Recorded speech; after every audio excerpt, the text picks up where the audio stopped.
The Polsky Practical Personal Enrichment Series is underwritten by the Polsky Family Supporting Foundation in partnership with the Johnson County Community College Foundation, which seeks to educate and empower the public in the areas of health, financial independence, and topical issues not covered elsewhere.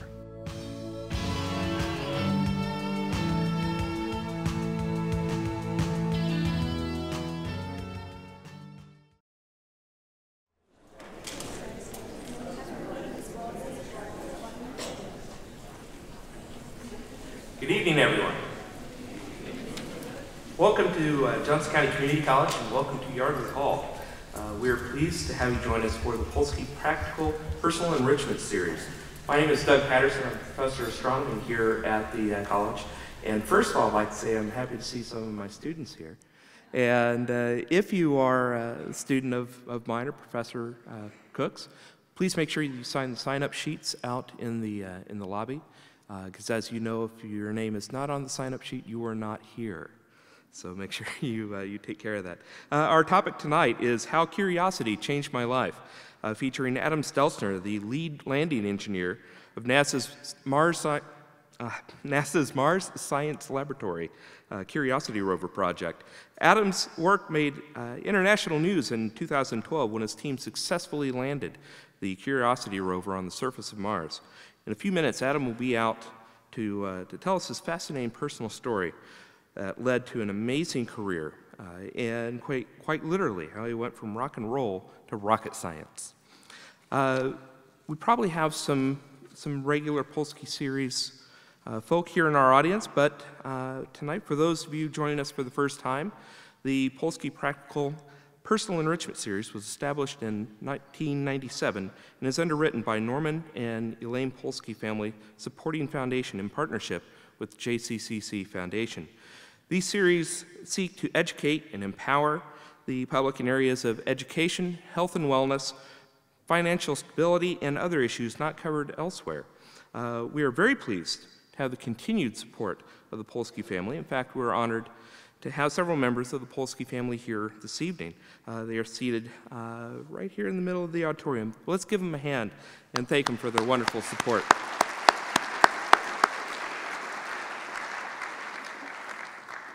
Before I introduce Adam, let me tell you what we gave you on your way in. When you arrived, the ushers should have given you a booklet. It looks a lot like this. This has information about the Polsky series and about Norman and Elaine Polsky, who have made all this possible. In there, you will also find two cards, one green, one blue. The green card is for feedback and to join our email list and mailing list. Chris McWard and our event team here at JCCC will soon start planning events for the fall of 2014 and for 2015. So please don't be shy about filling out the green card and let us know what we're doing, or let us know how we're doing, and what topics you would enjoy as part of the Polsky series. Also on the green card, please provide your email address and other contact information so that we may keep you informed on future events and of the future Polsky series events. You may also email us at polskyseries@jccc.edu to join our list. The blue card that you see in the book that you received, the blue card is for questions. A big bonus for us tonight is the opportunity to ask our speaker some questions. We'll have a Q&A session with Adam after his talk. We'll have plenty of time to take questions from the audience. However, we also know not everyone is comfortable asking questions. So if you listen to his presentation and a question comes to mind, write it down. Write it down on the blue card and hand it to one of the ushers. And they will bring them to me, and I'll be happy to ask the question for you after the presentation. And finally, please visit our website, jccc.edu/Polsky series. There you may view previous Polsky series events and learn what's coming next. Again, that's jccc.edu/Polsky series.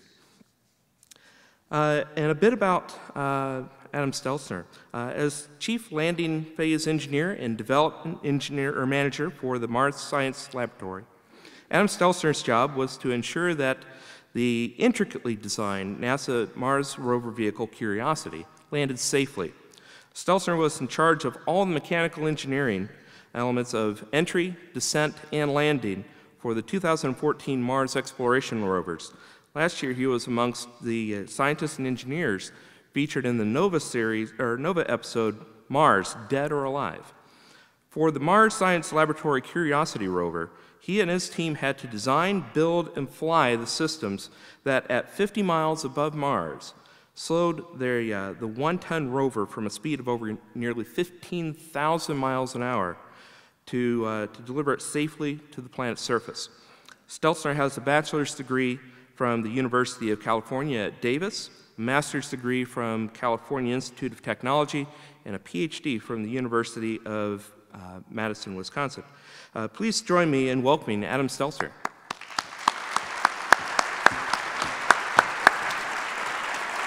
Thank you very much, Doug. Good evening. This is Mars. It's a very particular place on Mars. It's the Gale crater. It's rendered here in this image using satellite data taken from orbiting science satellites, taking actual images and rendering it correctly to give you a three-dimensional view of this massive crater. It's 90 miles across. In the center is a huge mountain, Mount Sharp. It stands 15,000 feet above the surface of the crater floor. And about a decade ago, NASA asked us folks at the Jet Propulsion Laboratory if we'd put a rover down there in the shadows between the proverbial rock and a hard place. Images like this used to keep me up at night. The idea of trying to squeeze a little rover down there. It kept me up because it was my job to lead the team that developed the systems to get her safely down in that spot. But our story doesn't start here at Mars. It starts here. This is an image of the Golden Gate Bridge, taken from the Marin Headlands in California. It's a particularly apropos image because if you can just see in the upper left-hand corner, there's the constellation of Orion. And when I was 21 years old, I had a completely deficient high school education. I was a listless bass player, wannabe rock star. And I was playing clubs around the San Francisco Bay Area. I was bored, and I became curious. I noticed that when I would drive home at night from playing a show, the stars, and specifically that constellation Orion, I didn't know it was Orion at the time, but it's a big, boxy, bright constellation, and in the fall and winter sky, which in the San Francisco Bay Area are relatively clear of clouds, I could see it move. And it was in a different place when I returned home from playing a show than when I went out. I let my curiosity take me somewhere. And that place was my local community college, the College of Marin in Kentfield, California. I showed up there to take a course in astronomy, to teach me why the stars were moving. I had paid so little attention in high school, I'd missed that whole thing about the Earth spinning on its axis. I had some vague recollection about something moving with respect to something else, but I really was clueless. So I went to take the astronomy course, teach me why the stars were moving. It had a prerequisite, rats. It was physics, double rats. I didn't think I'd take it, but it was a conceptual physics, physics for poets, physics without math.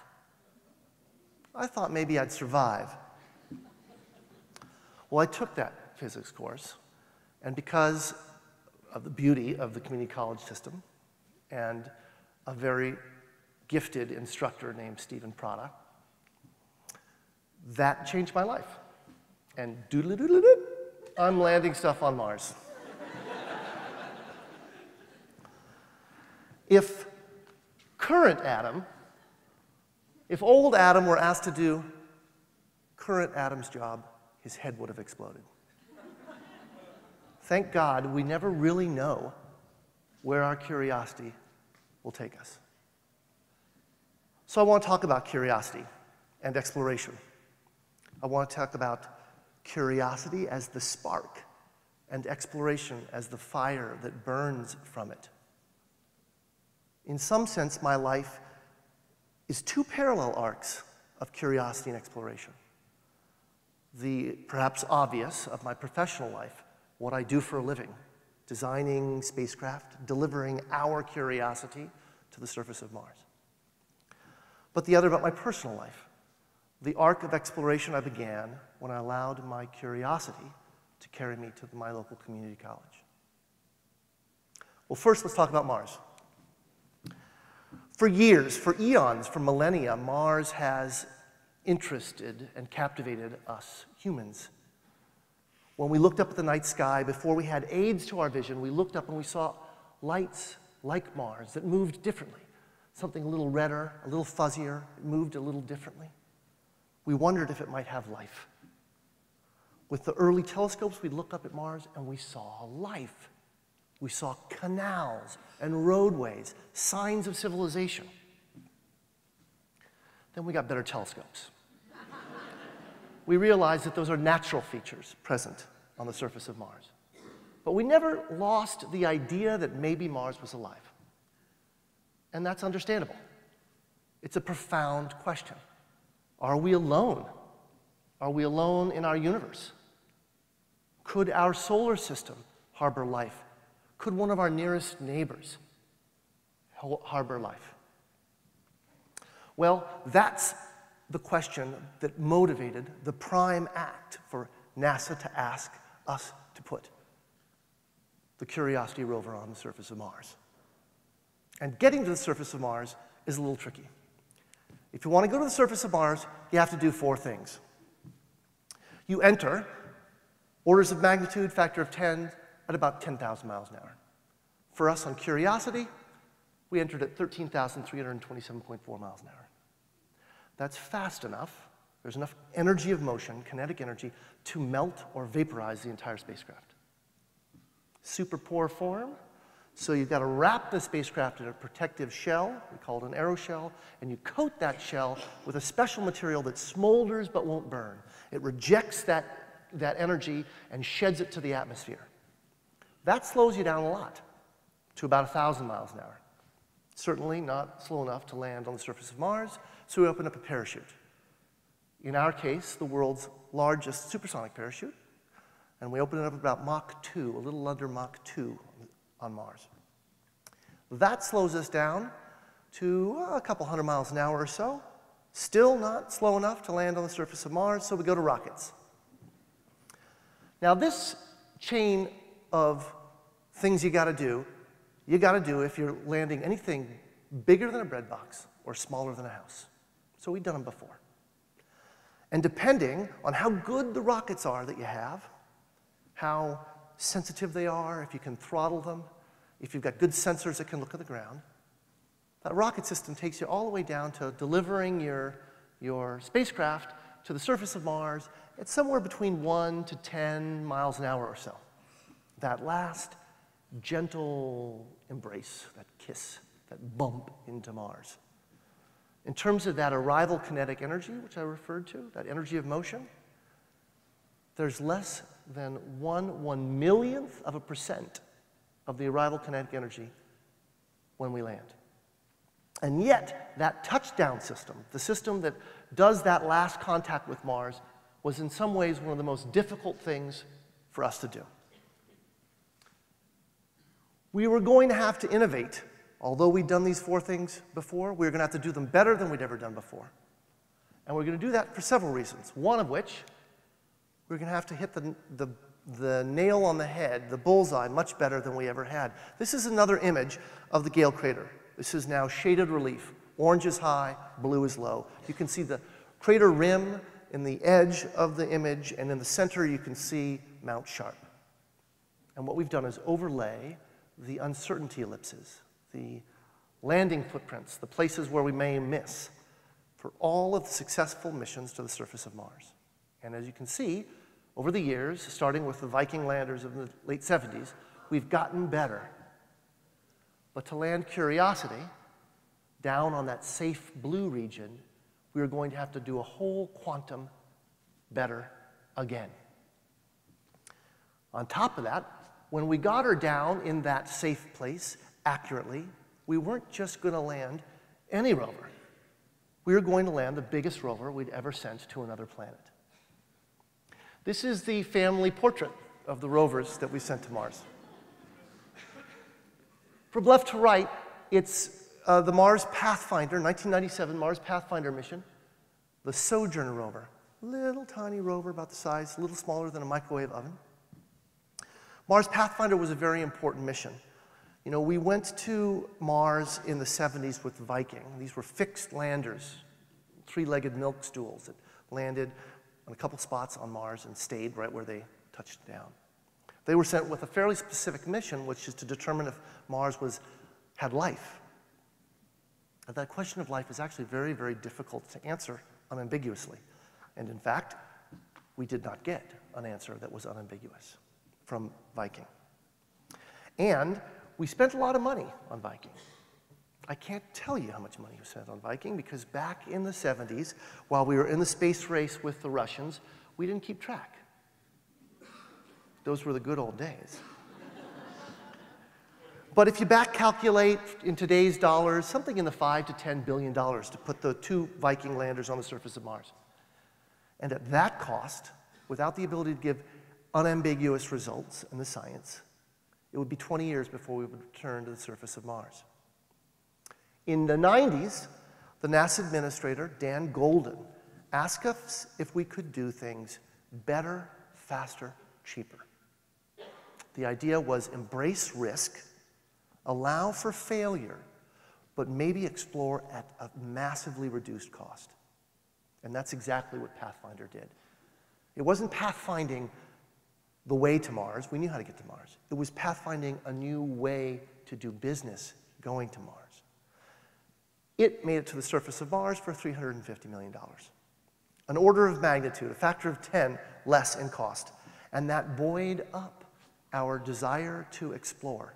And we vowed that we would go each opportunity we had back to the surface of Mars. Because of celestial mechanics, those opportunities happen about every 26 months. There'd be some fits and starts and some failures, but in 2004, we put down the twin rovers, Spirit and Opportunity. I can never tell which one that is because they're twins. Spirit and Opportunity were important because they showed unequivocally that liquid water had been on the surface of Mars. And we know that that's very important for this question of life because we know from Earth that where there's life, we find water. And when there is no water, we do not find life. Now, Spirit and Opportunity couldn't tell us some important things about the water. How long it had been there. Was it salty or sweet? Was it acidic or basic? In short, was that ancient aqueous environment habitable for life? Could it have been habitable for life? Well, in comes Curiosity. She's packed to the gills with all the science equipment necessary to determine if that ancient environment was habitable. But she's big. She's big by rover standards. She's big by human standards. And she was hard to land. That touchdown system. We used every trick in the book. We started with airbags. That's the way we landed Sojourner, Spirit and Opportunity. It worked for us in the past. Unfortunately, Curiosity is so big and heavy that there are no fabrics, there are no fibers known to humankind from which we can make fabric, from which we can make airbags that can survive the impact. So that was out.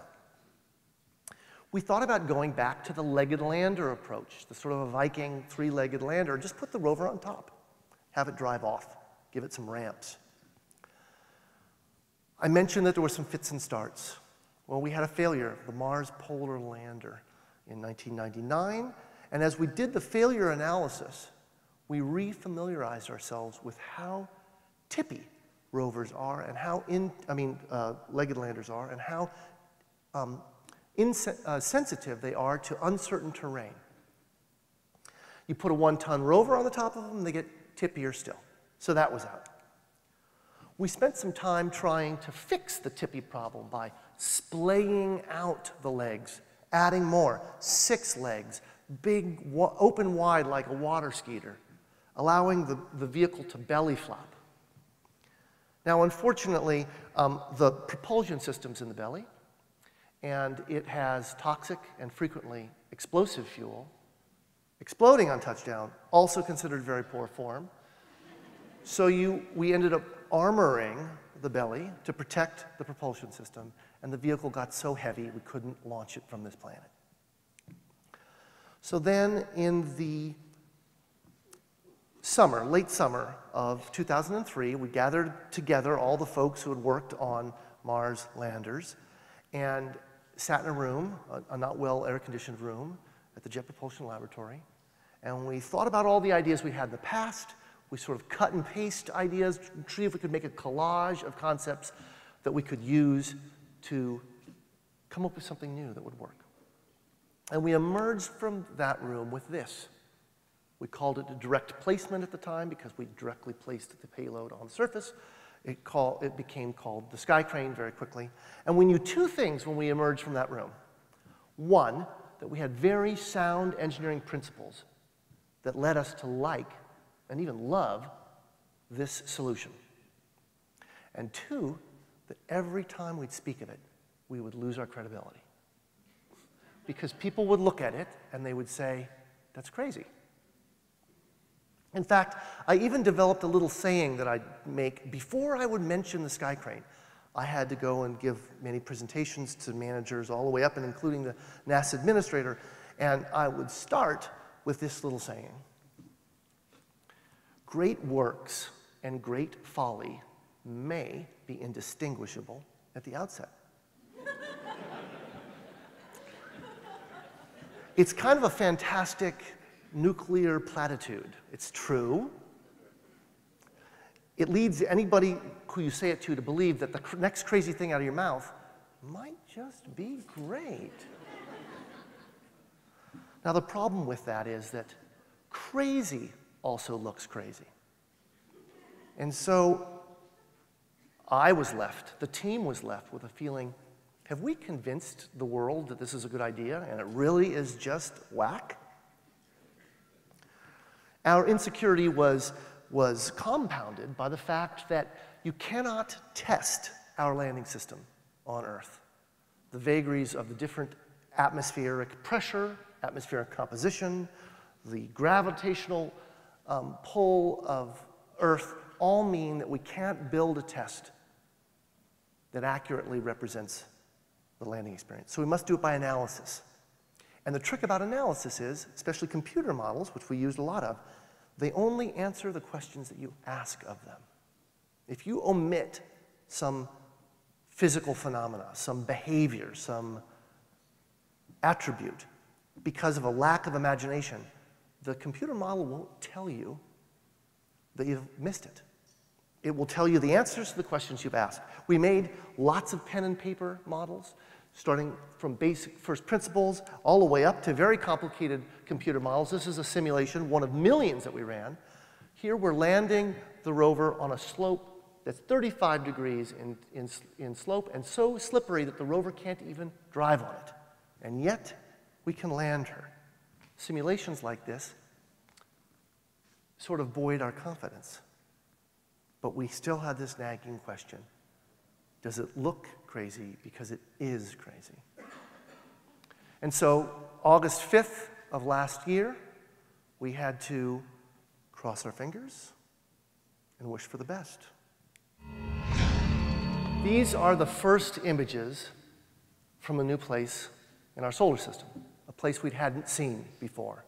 From right to left, they are, one, the first image of Mount Sharp seen from the floor of the Gale crater with a lovely black sand dune of basalt sand dune laying between us and the mountain. In the center is the first color image of this new place on Mars, taken with the clear lens cover still present on the camera. The Molly imager on the robotic arm. We cover all of our lenses with clear covers to protect them against the dust storm that is generated by the landing event. This one still has its dust cover on, and the red iron oxide-rich dust that covers Mars and gives it its red color is coating that dust cover, giving an extra red hue to the image there. And then finally, on the left, my favorite image, the very first image from the surface of Gale crater. Now, we had orbiters overflying us as we were landing, giving us all of telemetering, all of the data that you saw us reacting to in the control room. Now, we had time. We were just about to lose the link with those orbiters, and we thought we might have time to get one image out. It was going to be dicey. We might not get it, but we might be able to get one image. And that's the image that we chose to take, and we chose to take it because we were hoping we would see that. Now, I know for you it looks like a very slight, cloudy smudge, but I'm here to tell you that that's the impact plume of the descent stage, the rocket backpack that delivered us to the surface, as it's impacted the surface of Mars after completing its mission. So everything worked great. Even things we didn't think that we'd get, we got. Here's an image from orbit of all of our bits and pieces. We affectionately call this the crime scene. If people gave tickets for littering, we certainly would get some, because you can see all the bits and pieces of our hardware that we used to get safely to the surface of Mars. In the center there, that sort of black smudge is the rover. You can see it blown up. The black, dark smudge is actually where we have cleaned with our rocket plumes that red iron oxide dust off of the surface, revealing a darker toned material below. And then you can see the splat that the descent stage made when it impacted the surface. It went well in terms of what we got out of the night. It went well on the numbers. This is the green, the red, and the black are variously the pre-flight prediction of where the rover would end up, the rover's understanding of where it ended up, and where the rover actually ended up. And they all would fit just about inside this room. Now, if we were playing golf, that wouldn't be pretty good. But if we were playing golf from 500 million miles away, that'd be super good. So I've been wondering, how did it go so well? How come it went so well? Well, there's many reasons. Luck, I believe, plays a big part of it. And I find that the harder we work, the luckier we are.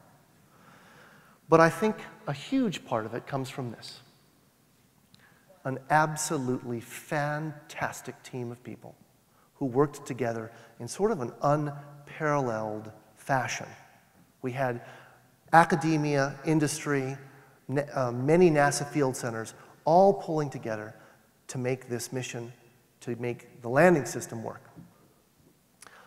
I became conscious as I took on the mantle of leading this group of people, which was sort of intimidating, of how important teamwork was.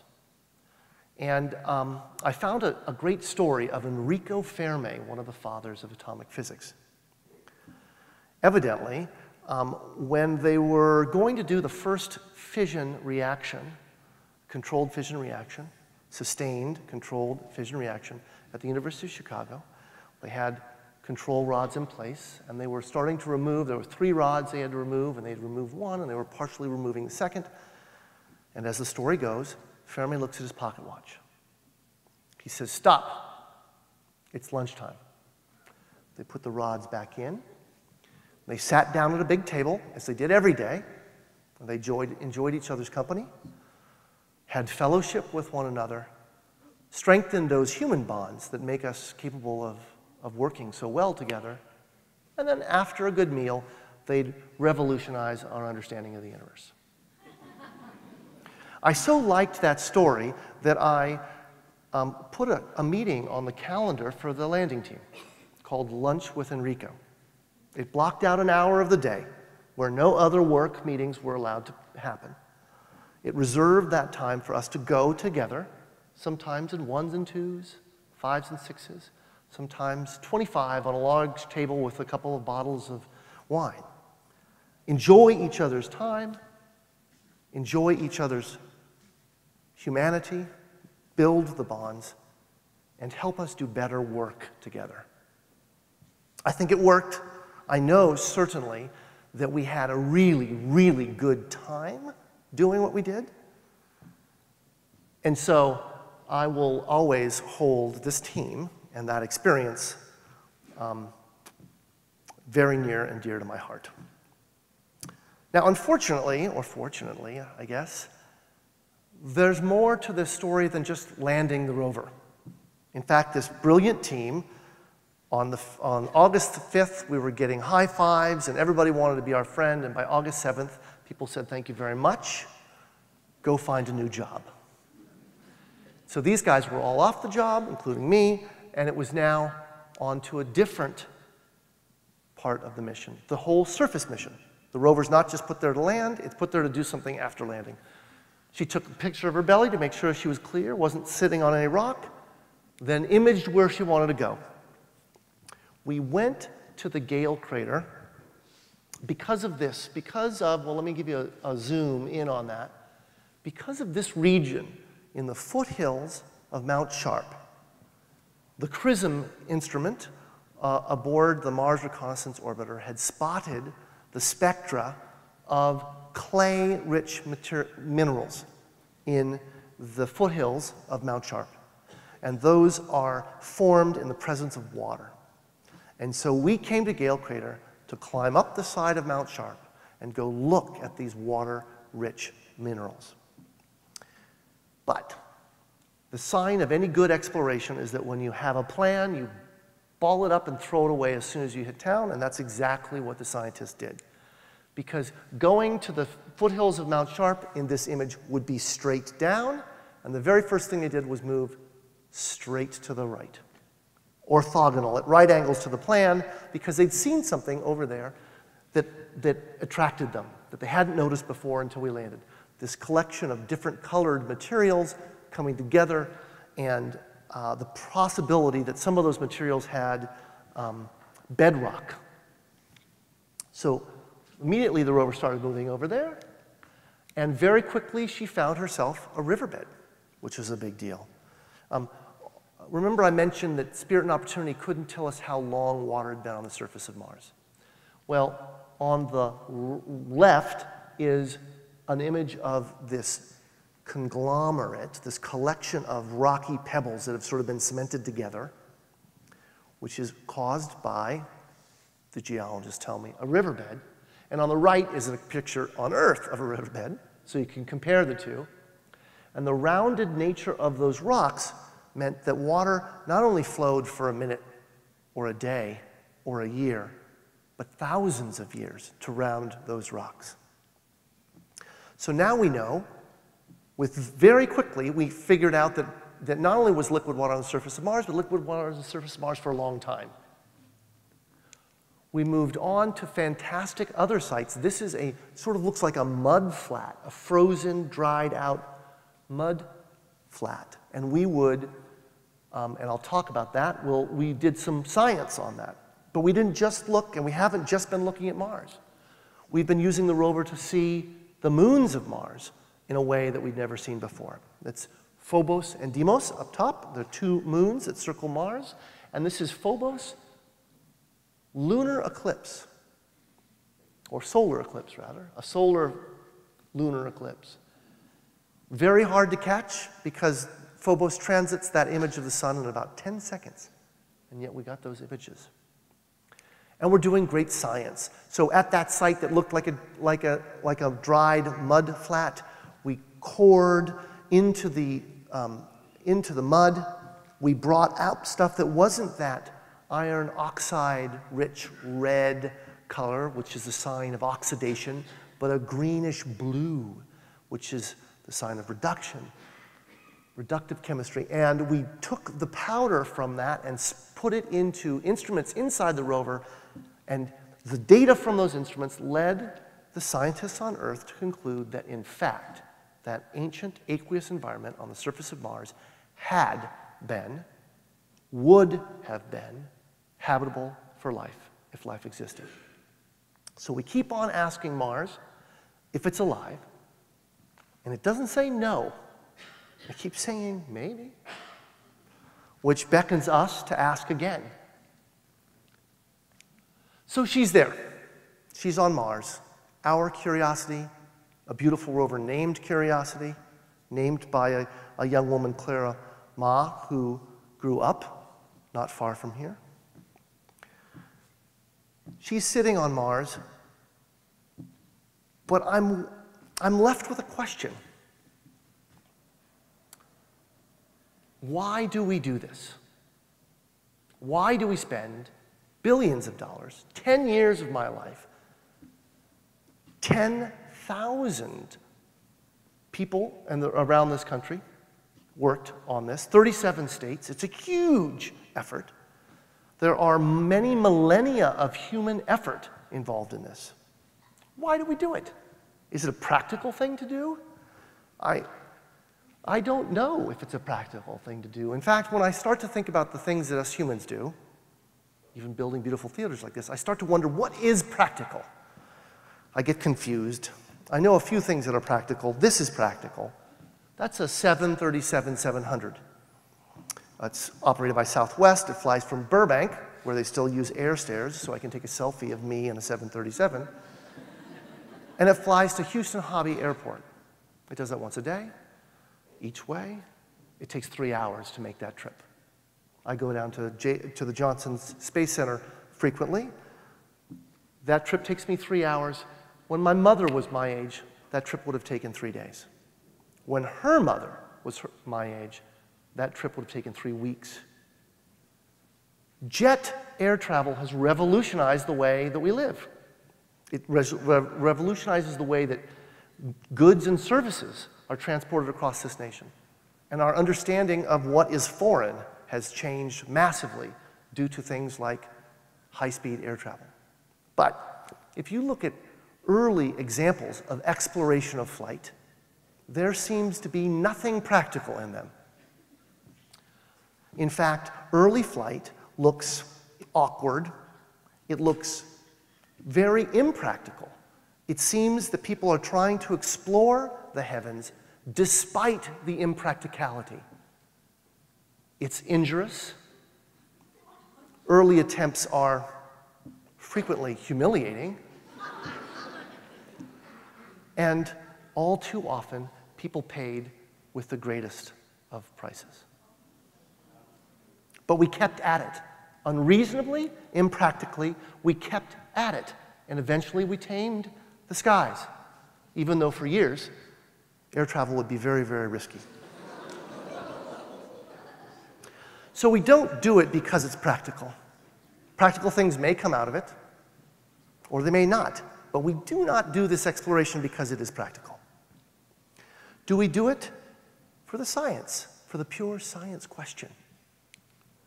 This is an image of Times Square on August 6th. For you guys in Central and Eastern time zones, we landed on the 6th of August. For us out west, we were on the 5th. 10:30 at night for us, 1:30 in the morning out in Manhattan. Now, I love Manhattan. It's the city that never sleeps. But if it's ever going to sleep, if Manhattan's ever going to take a nap, I imagine it's right around 1:30 in the morning on a Monday morning. Seems like a really good time to be taking a nap, and yet there's a few thousand people hanging out in Times Square watching us land on the big jumbo screen. Now, are they there because they are dying to know about the pH and salinity of the ancient aqueous environment on the surface of Mars? I don't think so, or at least not just that. It's more akin to perhaps us watching, thousands of us watching, this is from the Olympics, which was going on very sort of contemporaneously, watching to see if an athlete can run a set distance at a fraction of an inch, fraction of a second faster than another athlete. When we explore, we're asking questions about ourselves as individuals, as a society, as a people. We're kind of searching for our potential. Who are we? Neil Armstrong hinted at it with the words that he chose to say when he stepped foot on the surface of the moon. One small step for a man, one giant leap for mankind. He was hinting that he was carrying us with him. His exploration was our exploration. His expansion of his understanding of the universe with that small footstep against the vast backdrop of space expanded our understanding of the universe. We became more through that act. When we're exploring, we're asking questions of humanity. Who are we? How grand are we? How great is our reach? What questions might we dare ask and hope to get the answers? So I've been thinking a bit about exploration since landing.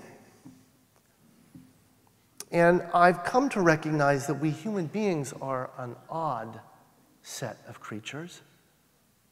We explore not only the universe to which I've been referring, the universe that exists with or without us, that we can go and find and discover, that which already exists. We explore into the universe of ideas. We conceive of things that do not even exist yet. And then through our efforts, we materialize them into this physical universe. That's kind of mind-blowing to me. It is our curiosity that forces us, that sparks us to explore and to learn. In fact, I've come to feel that it's in our genes. You know, we are born with brains not fully baked. Not like birds who, as soon as they pop out, they know all the things that they need to do. We have a very primitive operating system is all that we come out with. Just a few instructions. And one of those is to be curious. I have a 19-month-old daughter named Olive.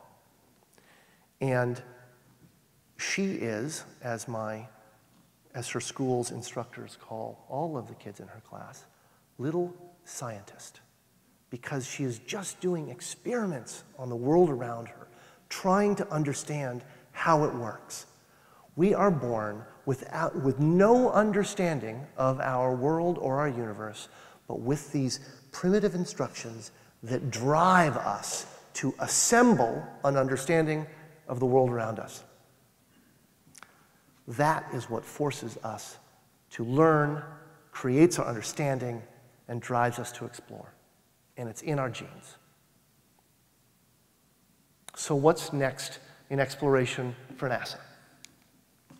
Well, it may well be that for all the ingenuity we can pack into a 900-kilo rover, it certainly can't match what we have here on Earth. And so to answer the question of what really happened on Mars, was there ever life, what the real truths of the history of the geology of Mars, we may have to carefully select pieces of Mars and bring them back home to work on them here. That's a mission that I'm working on, and it's a very exciting proposition. It's a challenge. I think part of the effort of exploration is surmounting the challenge. But Mars isn't the only place to go.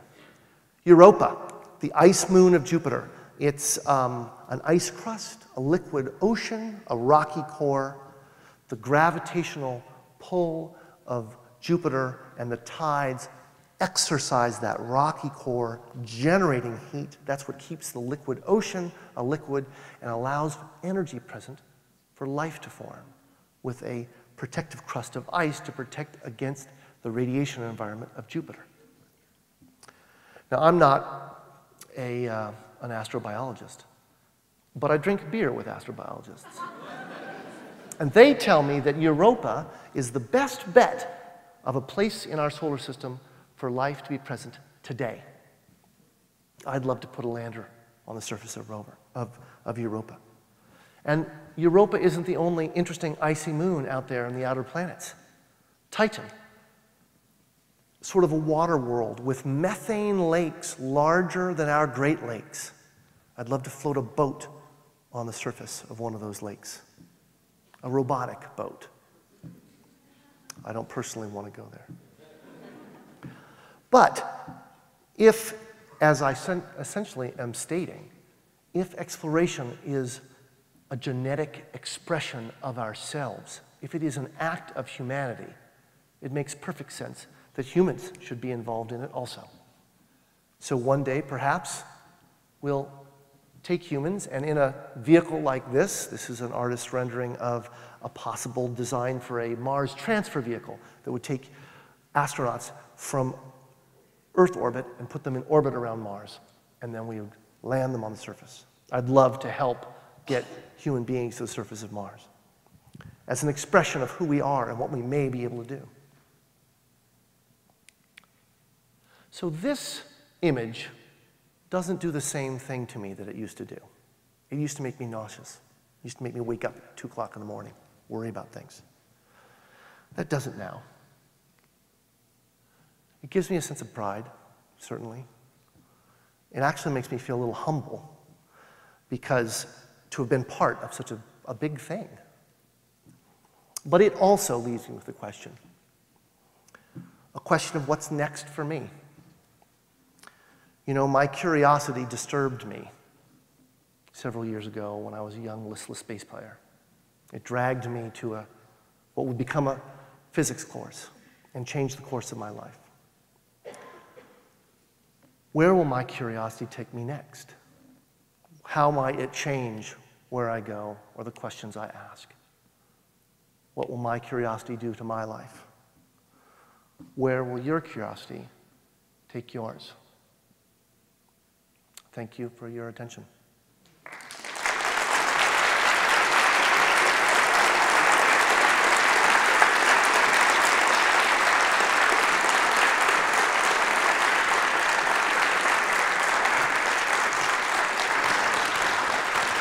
Well, Ad, thank you very much for speaking with us. Appreciate it very much. And I do believe we have a considerable amount of time for questions. All right. No blue cards came up to me, so I think at this time... Show of hands. If someone throws a hand up, I'll listen, I'll hear it, and I'll echo it back. Yes, sir. So the way you finished, you talked about curiosity. Yes, sir. When my father was our age, Yeah. if a rock star from NASA came here, the place would be overflowing with people, and you got a good crowd tonight. Yeah. So what do we do about that? I feel like the culture is diminishing a little bit. Have you got any insight or thoughts on how to sort of get a resurgence in science and technology for our kiddos? And rock stars are great, a lot of rock stars, but a lot of the kids like you that made this happen want to be rock stars instead of scientists. Any thoughts? Sure. Many. There's a few questions in that. I'll take it's okay, that's totally fine. I'll take sort of the first one first, I think, which is what do you do to help get people interested? Well, I'm standing here. That's one of the things I do. It was a different time. I mean, so I was 6 years old when we landed on the moon, and I remember like it was yesterday. And actually, Burt Rutan, the famous airplane designer, has a TED Talk that go off and find it on YouTube. He has a general thesis that he tracks inspirational developments, things that strike awe into young people. And his thesis is that between 5 and 15, children are more open to awe. And he states that if some great things happen in that period of time, those kids aspire to generate that awe. I like that idea. I think I agree with it. For me, it was things like landing on the moon. I hope for some of the kids here that Curiosity might be as close to that as we can get. Kids want to be rock stars? That's a fine thing to do. It's fun. It ends up being boring after a while, I can tell you. At least it was for me. But I think the most important thing we can do for our children, I've got an 11-year-old and an almost 2-year-old, is to teach them how to find their passion and follow it. And then whatever that passion is, they'll probably, one, be happy people, and two, be the best contributors to society that they could be.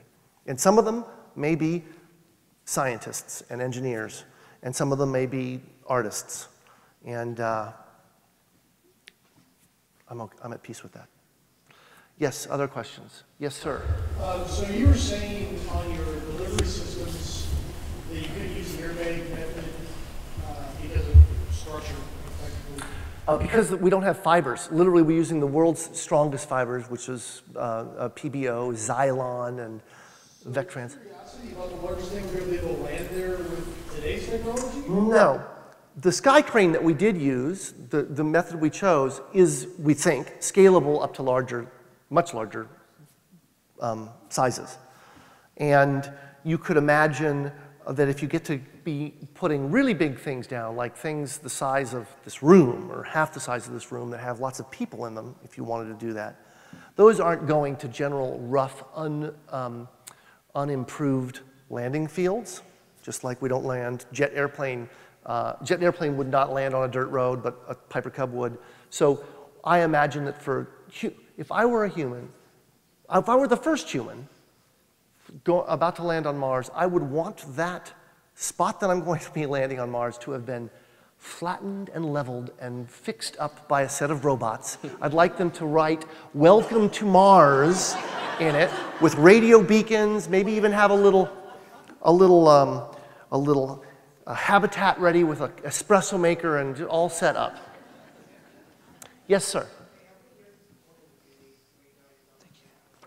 I'm sorry, can you say that again? Oh, so how many years of like education did it take me to get my job at NASA? Yes? Got it. So I really had not paid attention in high school. So when I decided that I wanted to try learning about the world around me, I started with things that are basically reaching back into grade school. Elementary algebra, trigonometry, advanced algebra, calculus, diddle-diddle-diddle. And so that took me some time. I think it took me 6 years to get my bachelor's degree. You could do it in 4. You could, I couldn't. But, and then I got a master's in a year, and that's when I started working at the lab. And then I went back and got my PhD later. So 7 years, but you could imagine doing it in 5. Something like that. Yes, glasses on top of the head with the gray. First of all, how long, what was the waiting time from the moment that the Curiosity took off from Earth to actually get to Mars? Are you just double, triple checking, quadruple checking calculations in that time, or what do you do when it takes off? Great. So how long did it take Curiosity to go from Earth to Mars, and what were we doing in that time? It takes 9 months. All good things take 9 months.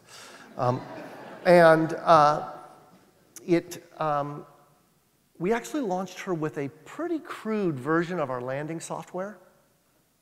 And so we were constantly testing in the computer, in a model of her computer, and updating and cleaning up and making better our software, all the way up until about a month out. And then we locked down changes, maybe 2 months out, and we locked down changes. And, so how long does it take to get to Europa, Jupiter's moon, or any of the Jovian satellites? So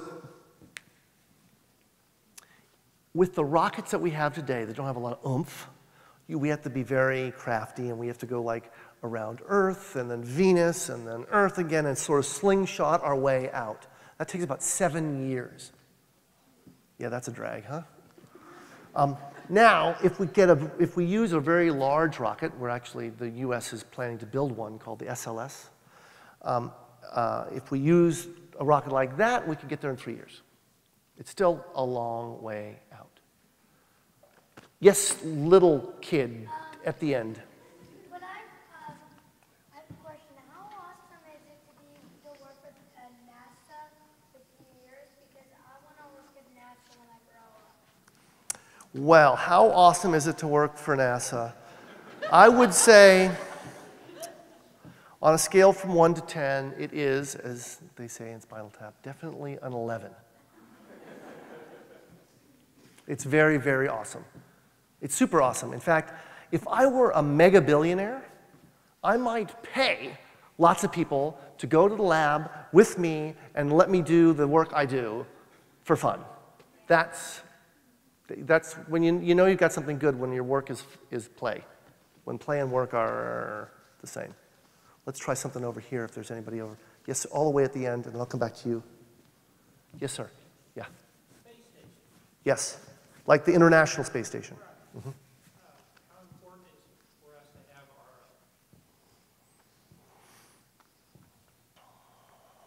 our... Okay, how important is the International Space Station? I do believe, let me say it, something that I feel even more certain about. I dread the day we stop exploring because I feel we kind of die. Now, it ends up being, honestly, exploring's getting harder.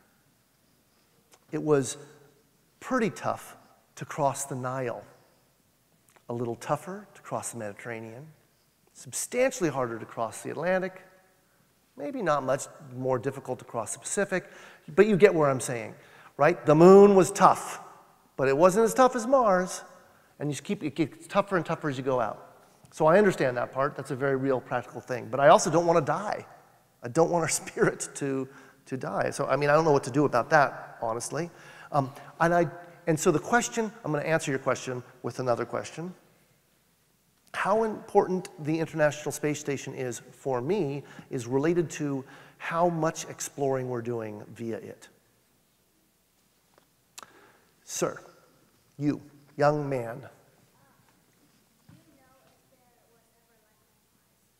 The question was, do I know if there was ever life on Mars? And the answer is, I don't know if there was ever life on Mars. That's the big question, or one of the big questions for us. And my next job will be designing a system to take core samples of rock from the Martian surface and carefully seal them and collect them in a cache of samples that could, if we decided to, be returned to Earth by another mission at a later date to help answer that question. But I don't have the answer today. You and then you. Yes? For such a large project, could you break out different aspects of the team members? Yes.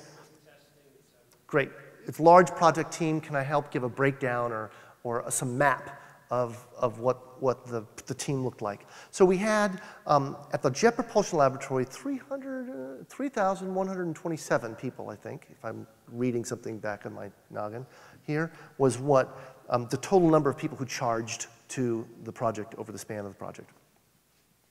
In reality, the project had about, running Army, about somewhere between 200 and 500 full-time staff over the span, every day, over the span of the decade. That's why it ends up, you pay a lot of salaries. Oh, by the way, when we pay $2.5 billion for a spacecraft, we don't take $2.5 billion, put it in a chest, and hurl it out into space. We actually take $2.5 billion and we spend it in this country on high-tech jobs over more than half the states of this union. And so when we landed on Mars, thankfully, successfully, that was like icing on the cake of what we'd really done for this nation, our technical capabilities, our STEM education, our stimulus, right? We had supported our industry here. But I just went off on a soapbox of mine, and I forgot your question. What was it again? Basically a breakdown of. Oh, yes, got it. Right. So, I had a landing team. We call it entry, descent, and landing. Entry, descent, landing. That had about 50 core people on it. They were spread around 4 different NASA centers, most of the people at the Jet Propulsion Laboratory, but Ames Research Center, Johnson Space Center, and the Langley Research Center were the big contributors. The rover team, because there was a team building the rover and a team building the landing system. I was on the landing system part, rover part. The rover team was a couple hundred people. When we go into ATLO, assembly, test, launch operations, bolting the thing together, we had probably about 100 people working ATLO. Most of those are actually working software testing, and wrenching on the hardwares, maybe like 40 people working, not at once, but 40, we work 24/7 when we're in the assembly part of the mission, or frequently in that assembly part we work 24/7, so you have 3 shifts. And so, is that helping at all? Yeah, but how's it all that information organized? Yeah. Well, many of us felt poorly. So occasionally I get people who say, what are the attributes that I, Adam, personally would look in at hiring somebody? When I talk to graduate students or something, people who would like to have a job, or undergrads, what do I want to do that. I always list, sometimes first, not really first, second, but a close second, capacity to communicate clearly. And why I think that that is so important is because most of the great works that we humans do, we do in groups. We're very communicative, communal people. In communities, we make our greatest things. And so the capacity for individuals to contribute to that community and to transmit information across the boundaries is extremely important. And so we talk a lot. People also ask me, what do you do? What do you do in your job? And I say, I sit in a room and I talk to people. And that's what I do almost all day long. Not like this usually, it's a little bit more technical, but we sit in rooms and we talk with one another about each of the things that we're doing to try and connect the dots. And yes, information flow, that's most of our problem, is most of the things go wrong because of information flow. At the interstitials, at the boundaries between people's individual domains. Okay, and then there was somebody over you. Yes, young man. Yeah, I was always very interested in the engineering and the design that goes into all the rovers in the sky. Yeah. Where do you get the inspiration for such things like that? It almost seems like some more from a Batman movie. The inspiration, I can spin you a yarn. It's not actually how it went, but in fits and starts, you can imagine, I'll spin you the yarn. So I'm going to do this quickly, because I don't want to, people might find it boring, but some people might find it boring. I don't find it boring. Okay, in 1965, somebody thought of using airbags as a way of landing on the moon for small probes. It was a guy at JPL, where I work. We were putting these things called Ranger spacecraft, and we were driving them all the way into the moon. And we're taking pictures as we went in and telemetering back, and then we'd smash in.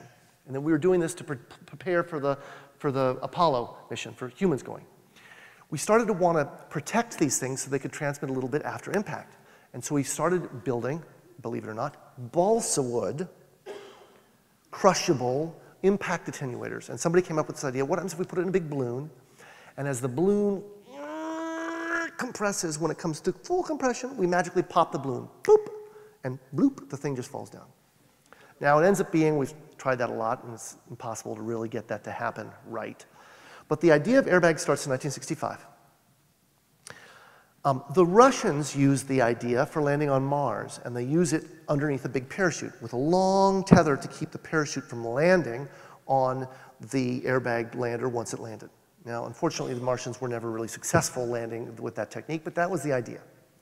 Then in the 90s, when when we were doing better, faster, cheaper, we started with that idea for the Mars Pathfinder. So we took a JPL idea that had been stolen by Russians, and we stole the Russian variation of it back, and we were going to get the Mars Pathfinder down that way. Unfortunately, we could not get the parachute and the airbags to close. And what I mean by that is that the capacity of the airbags to handle the impact required that we land at a certain speed, and we couldn't get the parachute to slow us down enough to that speed. So we stole an idea from the US Army that takes, when they're putting a really big tank down, they put clusters of parachutes, but you can only put about 5 to 8 parachutes before the cluster gets inefficient and they don't actually inflate. And so you run out of parachute. And so now this big tank's on a set of parachutes that's coming down, it's going too fast. So what they did is they took rockets and they stuck it in the parachute train, sort of long tether, rockets, more tether, parachutes. And they stuck a plumb bob down below the tank. And so when the plumb bob hits the ground at a certain height above the ground, it triggers the rockets. The rockets slow everything down, and the tank lands. So we stole that idea from the US Army, added that, and that's basically the Pathfinder system.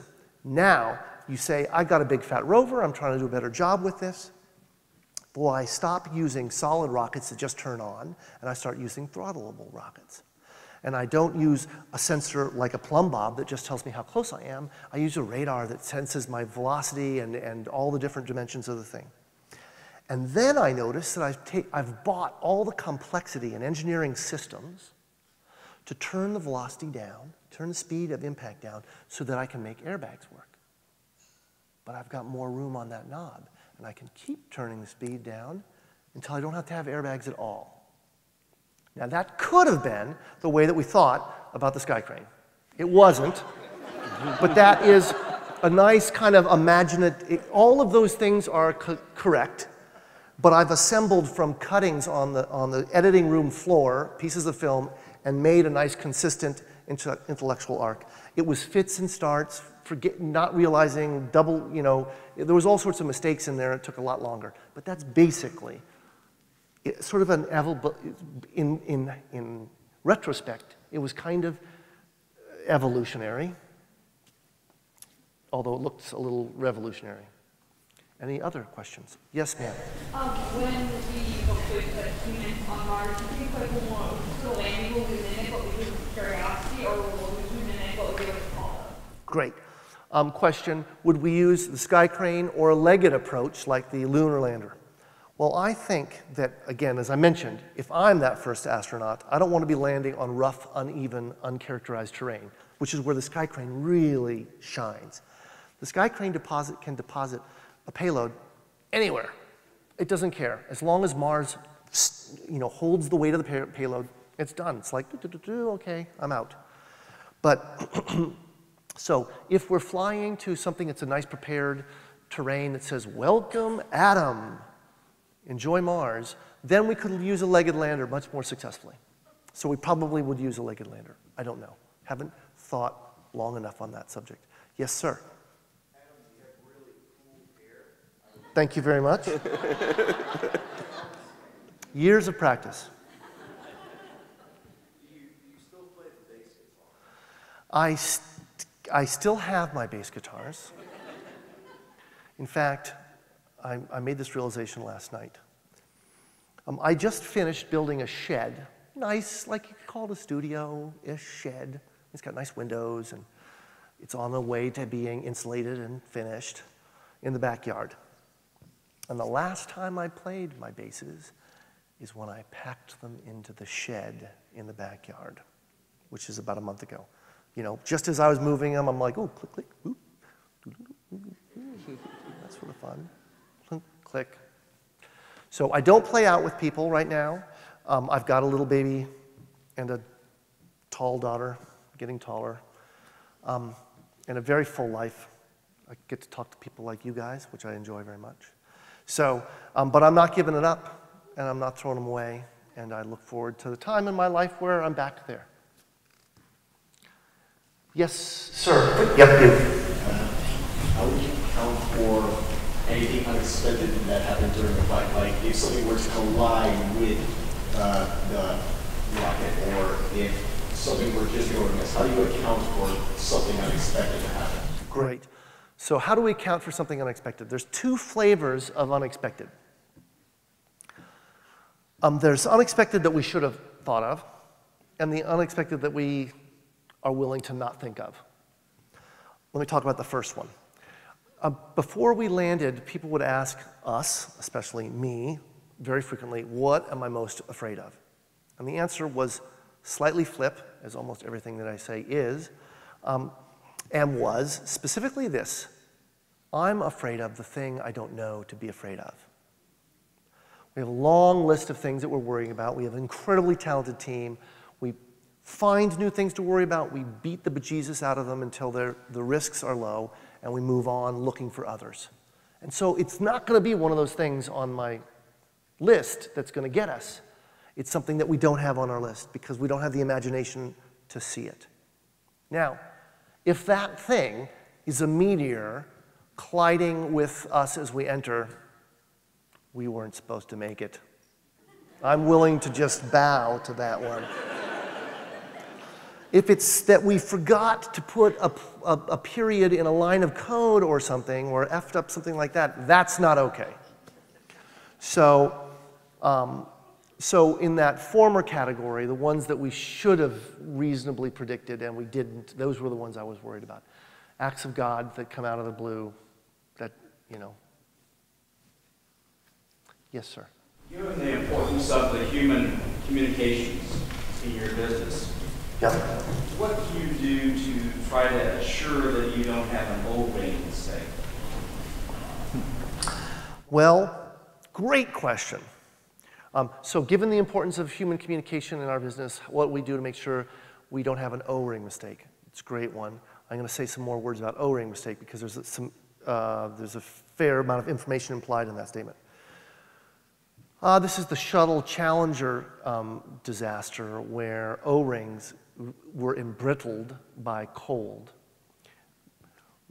The human factors part of it is that there are variously, one can think that more of the information of that risk could have propagated up and then back down and then up and through the team.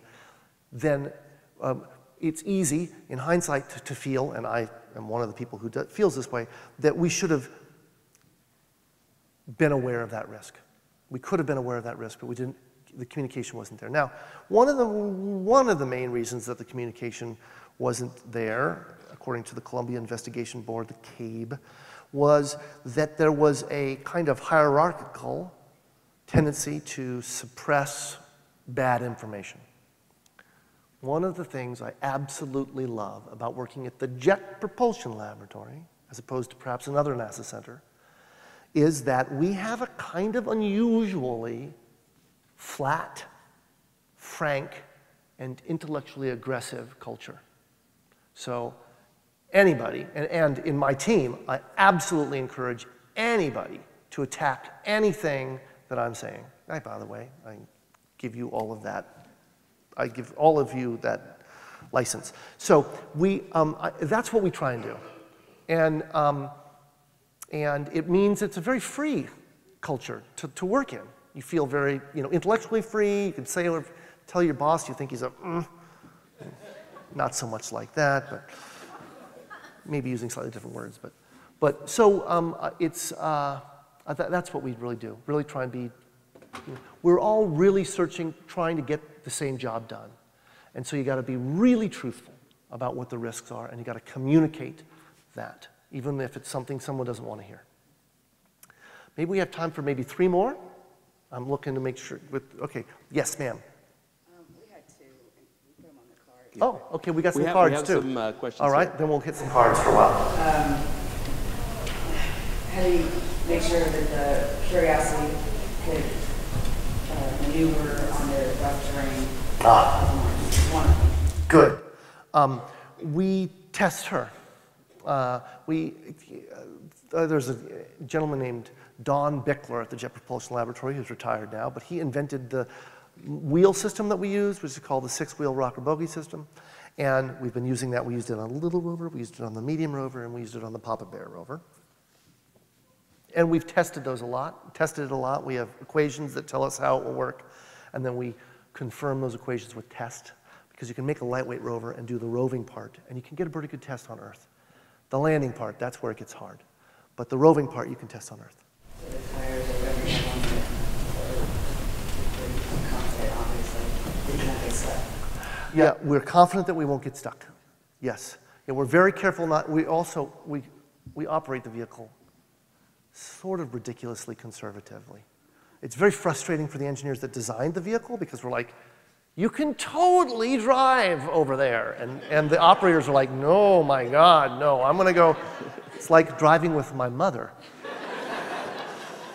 So, but yes, and partly because we have gotten stuck before occasionally.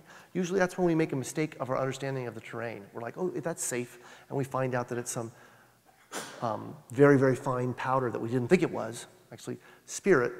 So we put 2 rovers down in 2004, Spirit and Opportunity. Spirit died. They both they were only supposed to live 90 days on the surface of Mars. They've been alive 3,000 some odd days. But Spirit died when she went over what we didn't realize was a shallow crater with a thick crust and then very, very fine powder underneath. And she drove up onto it, and then the crust broke, like breaking through the ice. Couldn't get out. She got dusty. We couldn't position her solar panels to get the best sunlight during the winter, and she froze to death.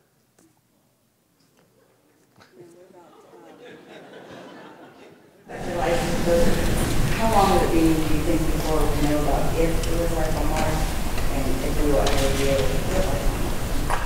Okay, so how long would it be before we know if we have life, if there's life, Martian life on Mars, and how long would it be before we could put human life, like let's say humans, on Mars? I would say the first of those questions is easier to answer than the second. I'd say by the time that, I don't know, in the next 5 to 25 years, we'll know if Mars was ever alive. And then somewhere in the next, conceivably that time frame, but I don't know, we could put humans on Mars. We probably could put humans on Mars within the decade. John F. Kennedy, we will put them on the moon and return them safely by the end of the decade. We know the same about landing on Mars as we did about landing on the moon when JFK said that. And so I believe that if we had the motive, will, and we're willing to devote the resources, that we could put humans on Mars. It's expensive, and we may not make that choice for a while, but we could do it. Yes. Oh, yeah. Yeah. Let's. There's a number of these questions that come in, and I'm going to try and concatenate some of them. Okay. I hope you don't mind. But first, related to the rover getting around on the surface, what happens if it turns over? Does it have a mechanism for righting itself? Great. No. So that's game over then. Yes. Yes. Good. Super poor form. Don't flip the rover. So all right. With a lot of our past projects, the moon landing, for example, a lot of engineering know-how came from that. A lot of applications, medical technology, and all kinds of others. And so, with the Curiosity rover, what either science lessons or engineering lessons have we gleaned, or might we gain in the near future that people could use here on Earth? Right. So I hate that question. And I hate that question for 2 reasons. One, I hate using that as an answer, as a rationale for why we do this, because that suggests it's practical. And it's not practical.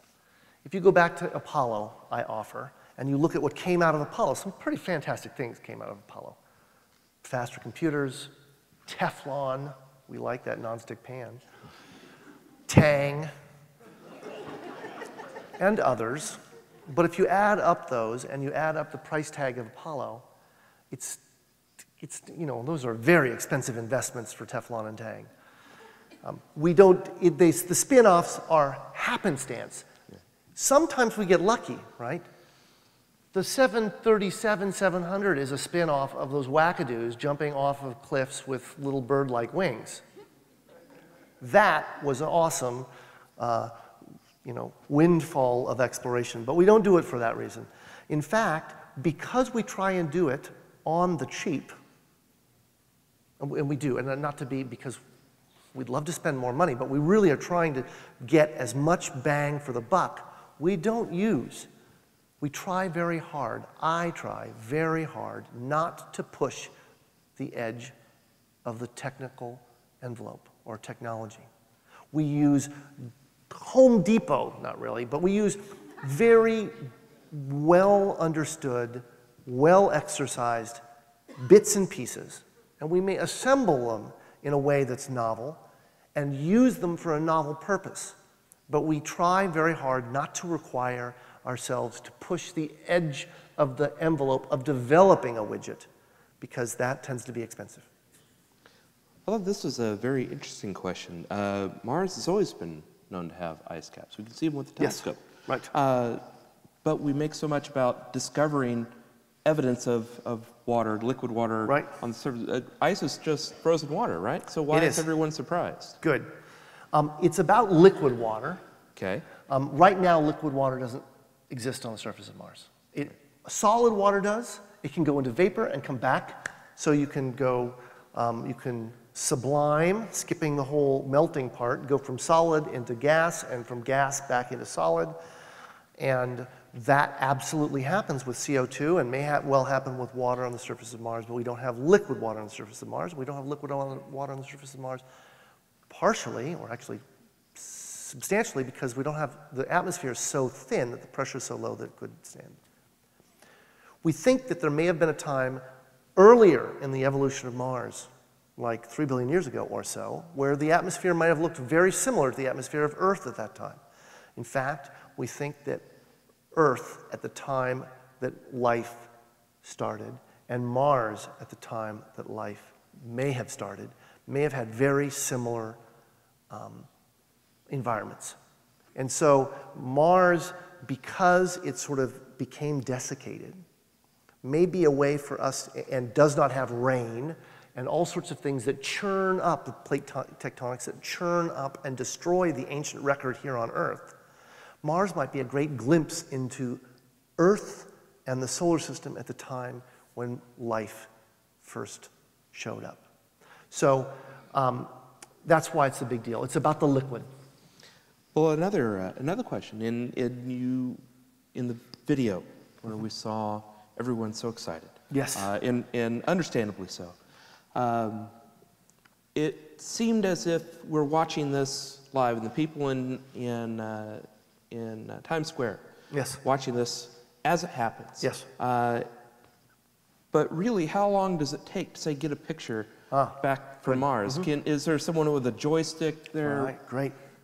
So Mars is far away from us. We're both going around the sun. Let me do this right. Maybe that doesn't work so well.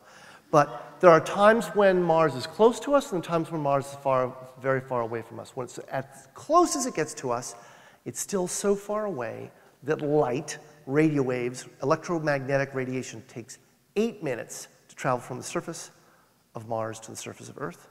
And when it's way on the other side, it takes about 21 minutes for it to travel.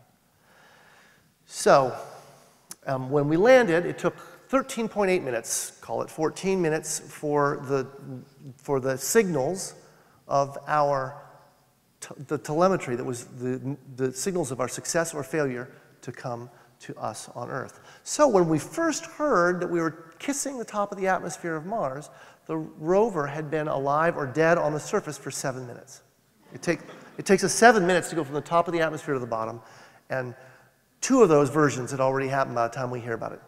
Now, just like watching a football game that's tape delayed, unless some unscrupulous person tells you what the final score was, you live it like it just is happening, right? In our universe, it is happening as quick, there's no delay. It's in our light cone. So we experience it, you go through that, there's little moments. About 10 minutes before we hit the atmosphere, we throw away a piece of the spacecraft called the cruise stage that got us to Mars. And it has a solar array on it, and it has some stuff, and we separate from that, and the vehicle stops spinning and goes into autonomous control. And the EDL software that we developed takes over the spacecraft.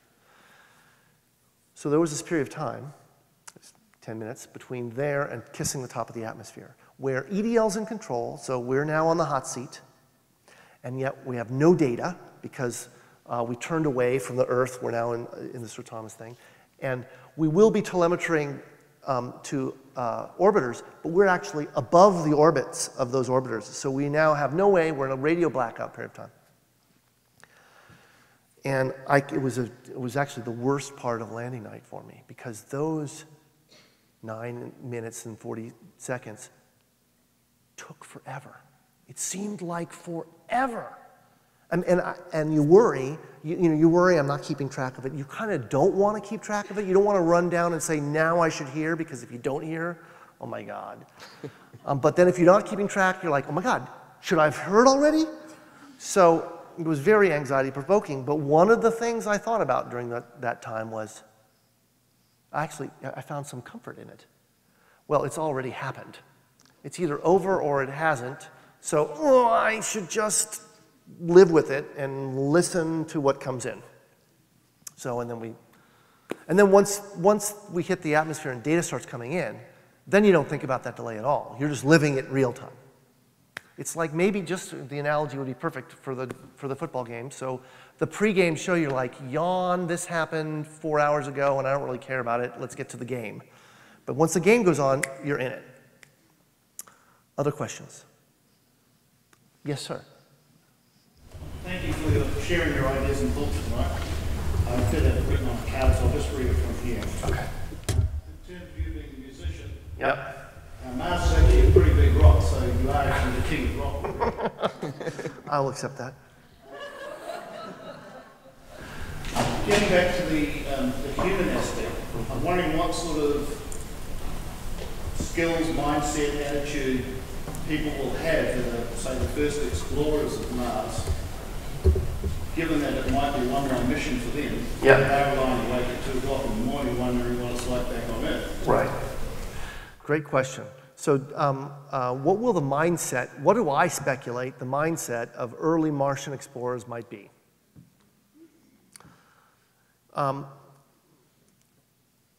There's got to be a little crazy in it. Because, if you think about, I like to say this, most of the people who got in boats and went over the horizon drowned. Thankfully, we kept doing it because we're here today because of that. But, I mean, it's, so you have to have, there's a certain recklessness or abandon or risk-return ratio that you're willing to accept, I imagine. Astronauts certainly are aware of the risks and they accept them. I mean, astronauts tend to be people who don't want to really, they want to almost turn a blind eye to the risk because they just want to go for it. So I imagine that they'll be risk-embracing people. It depends on whether they are associated with a federal government or a private venture as to, how they're screened. But I think, without a doubt, they will likely be risk-embracing individuals. Young man behind, yes.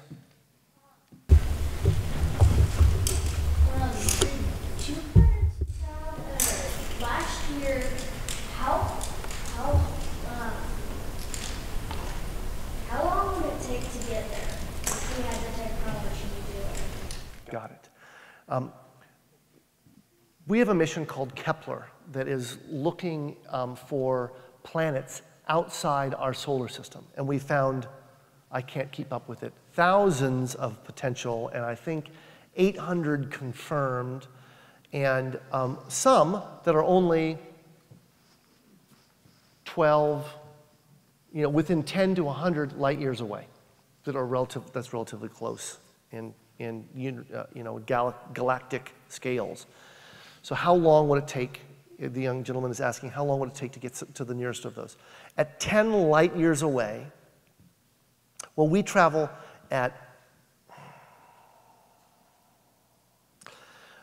I don't even know the number of zeros. Many zeros less, a 0.002 times the speed of light. So 10 times 10 divided by 0.0002. So the short answer is too long.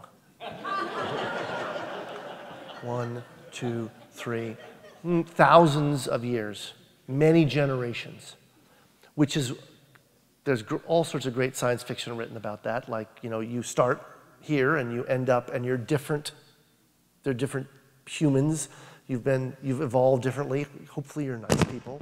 Who knows? You might have turned into something crazy. But, you know, things have changed. And then anyway. So too long. Now, is it possible for us to travel faster? Yes. Do we know conceptually of methods of traveling faster? Yes. Have we? Is this me? Okay. So do we know of methods conceptually? Yes. Have we really worked on them, like light sails? You know, you put a big laser and you push and use solar pressure or light pressure. It can be solar pressure or a laser, and you push it. And the thing about that is it can keep going. It can keep going faster and faster and faster. It's a trick about slowing down when you get to the place you're going. But we have some methods, and you know, I don't know whether we'll go to the other stars. I think someday we will. Planets around other stars. I don't know. It's not clear to me whether we'll do it in the way that we think of doing it now, which is, I'll call it old school, old-fashioned, you know, with like rockets or even solar sails, right? That takes decades, centuries. Or whether we may find or discover that space and time are foldable or loopable, or we have discovered elements of our universe that blew our minds and totally rewrote our understanding of the way things work. Dark energy, dark matter are great examples. And so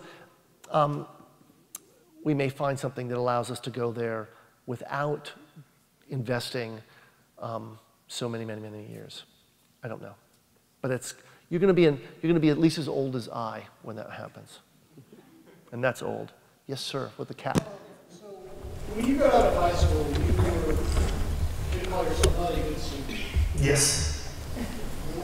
Did you have any teachers that really inspired you to keep going, or was it just a curiosity? So in high school, I had a very good drama teacher. I liked drama.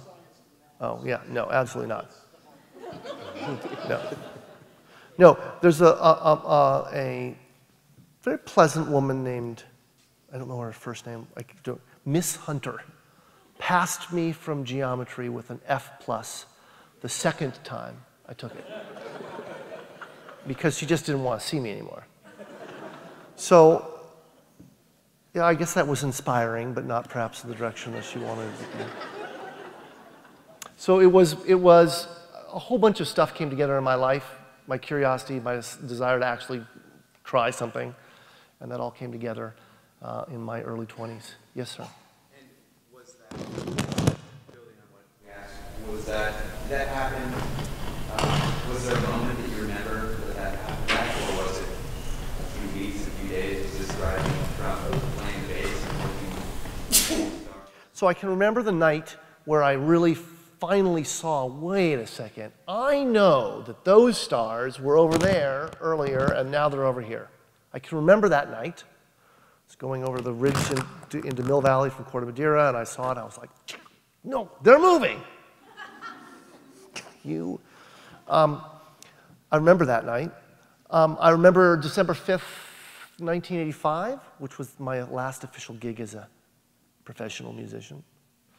I always had a day job. I wasn't, you know, I'd get paid $20 or something to go play a show. I remember, I do have an epiphany. I wish I had it with me. I should remember to bring it. Oh, somewhere about 1984-ish was I was transitioning.